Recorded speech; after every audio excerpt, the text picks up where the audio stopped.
गंगापुर नामक गांव में चंदन नाम का किसान रहा करता था। चंदन बहुत ही मेहनती था, इसीलिए चंदन की मेहनत का नतीजा था कि चंदन को हर साल उसकी फसल से मुनाफा हुआ करता था। अब की बार भी चंदन की आलू की खेती में उसे खूब मुनाफा हुआ था। अच्छी आलू की खेती होने की वजह से एक रोज चंदन के घर एक सेठ आता है। अरे भैया, चंदन कुमार का घर कौन सा है? तनिक मुझे चंदन का घर बता दो, जरा थोड़ा सा काम था मुझे उससे। जी बताएं, मैं ही चंदन हूँ। बताइए क्या काम है आपको? अरे चंदन भैया कैसे हो? मेरा नाम सेठ मंगल सिंह है। सुना है पूरे गांव में सबसे अच्छी आलू की खेती हुई है तुम्हारी। हाँ हाँ, सही सुना है सेठ जी। इस बार क्या हर साल मेरी फसल अच्छी ही होती है। तो बस उसी सिलसिले में तुमसे बात करने आया हूँ।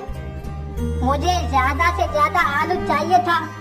मैंने सोचा तुमसे बात कर लूं, बात भी बन जाएगी और मेरा काम भी हो जाएगा। अरे सेठ जी, मैंने आपका बड़ा नाम सुना है। आप ईमान धर्म के बहुत पक्के हैं। आप बस थोड़ा ऊंच नीच देख लीजिएगा तो भी चलेगा। बस मुझे ईमानदार आदमी चाहिए था। तो ये लो 20,000 रुपए एडवांस। मैं कुछ आलू की बोरियां लेकर जाता हूँ और बाकी की आलू की बोरियां धीरे धीरे ले जाऊंगा। चंदन सेठ को गोदाम में भरे आलू की बोरियां दिखा देता है जिसमें आलू भरे होते हैं, और सेठ को भी चंदन के आलू पसंद आते हैं और वह आलू के एडवांस पैसे देकर आलू की कुछ बोरियां लेकर चला जाता है। सेठ के जाने के बाद चंदन देखता है कि कई सारी बोरियां आलू की सड़ रही हैं।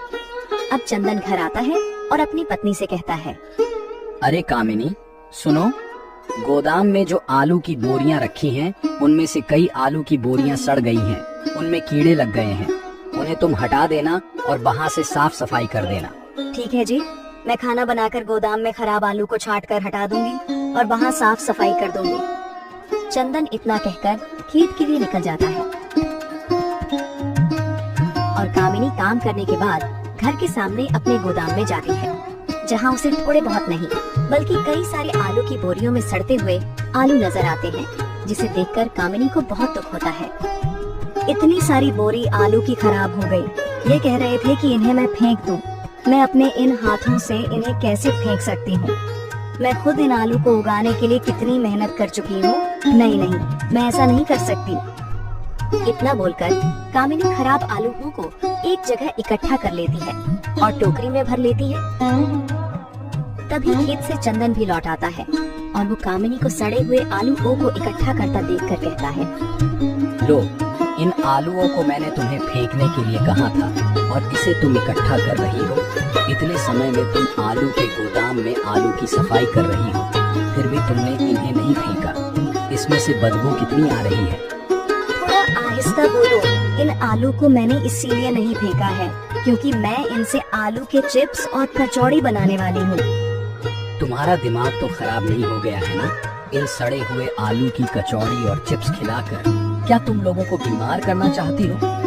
अरे बिल्कुल भी नहीं। मैं इसमें अपने हाथों का बना मसाला डालकर इसकी बदबू को तो दूर कर दूंगी और बचे हुए सारे आलू को मैं तेल में डीप फ्राई करके इनके चिप्स बना दूंगी। तुमने तो जिद ही लगा ली है। तुम्हें जो करना है करो। कल को गांव वालों ने इसे लेकर कोई सवाल उठाया तो मैं तुम्हारा साथ नहीं दूंगा। मैं तुम्हें अभी मना कर देता हूँ।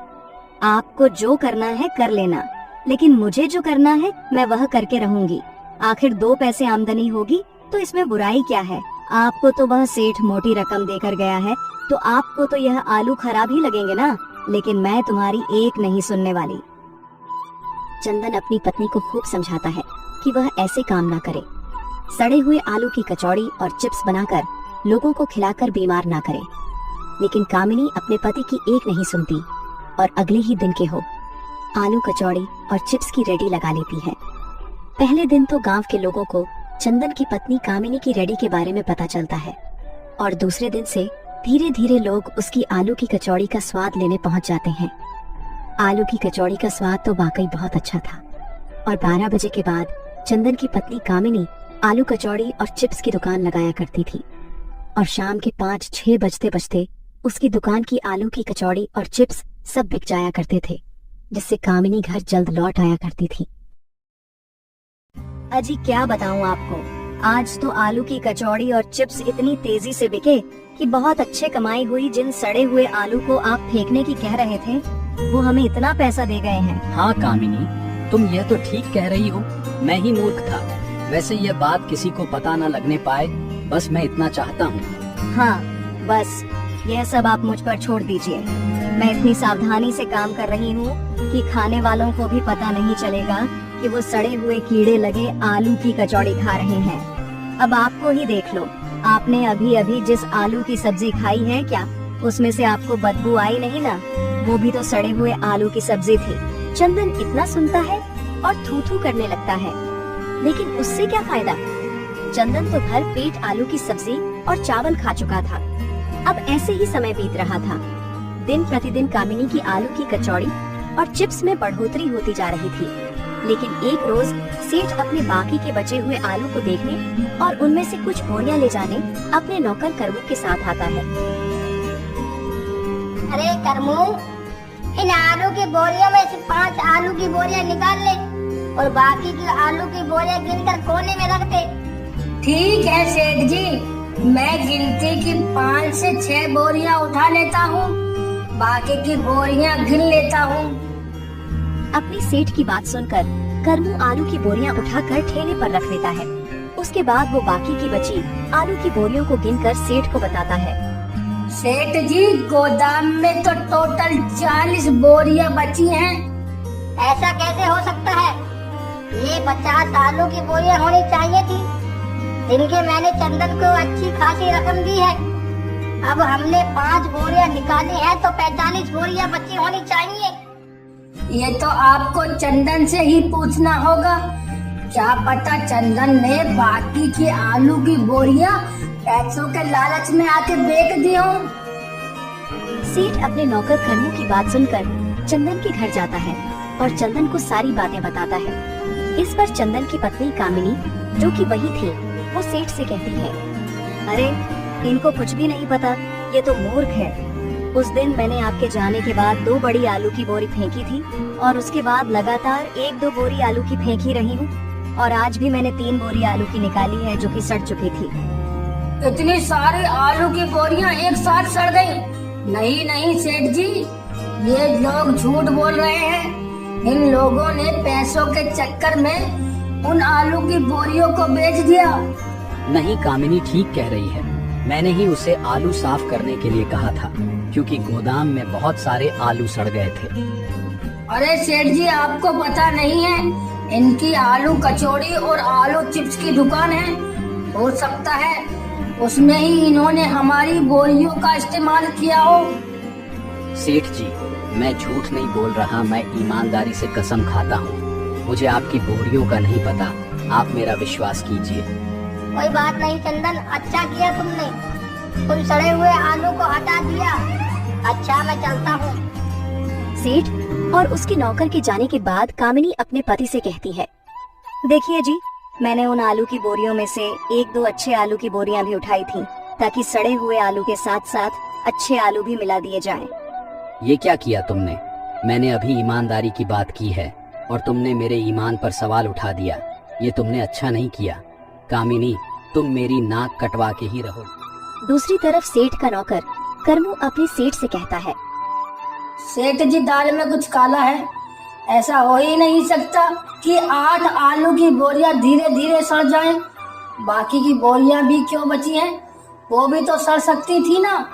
आप सिर्फ मुझे हुक्म दीजिए, मैं इस चोर का पता लगा कर ही रहूंगा जिसने आपकी बोरियां चुराई हैं। देख भैया, चंदन आदमी ईमानदार है, बाकी गांव के किसी आदमी ने ऐसा किया होगा तो मुझे पता नहीं। अगर तुझे लगता है कि तुझे उस पर खोजबीन करनी चाहिए तो तू कर सकता है। अगले दिन ही करमू उस गोदाम के अंदर आलू की बोरियों के पीछे छुपकर बैठ जाता है और कामिनी गोदाम खोलकर गोदाम में आती है और अच्छे आलू को छोड़कर सड़े हुए आलू उठाकर खुद से कहती है, उन्होंने कहा है कि सेठ जी के आलू की बोरियों में से आलू नहीं लेने हैं। वैसे भी मेरा तो सड़े हुए आलू से काम चल जाता है। कचौड़ी और चिप्स ही तो बनाने हैं, जिसे खाकर गांव के लोग भी मेरी तारीफ करते नहीं थकते। लेकिन उन्हें क्या पता कि मैं तो उन्हें कीड़े लगे सड़े आलू हों की कचौरियां खिला रही हूँ। उसी वक्त बोरियों के पीछे से करमू निकलता है और वह कामिनी को कहता है, अब तुम्हारी सच्चाई सारे गांव वालों के सामने आकर रहेगी और पंचायत में तुम्हें बिठाया जाएगा। और होता भी ऐसा है।